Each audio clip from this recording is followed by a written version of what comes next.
भाई हम जा रहे हैं डी मार्ट शॉपिंग करने। ले समीर तो हम जा रहे हैं डी मार्ट और साथ ये है पार्किंग। ये है डी मार्ट।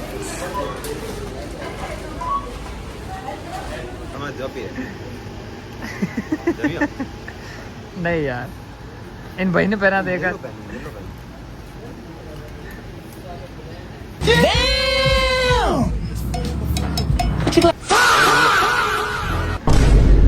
भाई खतरनाक लाग गया। कोई है ही नहीं लेने के लिए। मेरी खुद की बॉडी नहीं है, मेरे साइज में यहाँ पे कुछ मिलता ही नहीं है। क्या लो आप बताओ, क्या लो? नंबर दे तो बस बिलिंग करा के जा रहे हैं। ये मैं आया था यहाँ पे शॉपिंग करने, कैरी बैग मांगा तो बोल रहा अलग चार्ज लगेगा आप पे। कैरी बैग के लिए चार्ज खोले क्यों?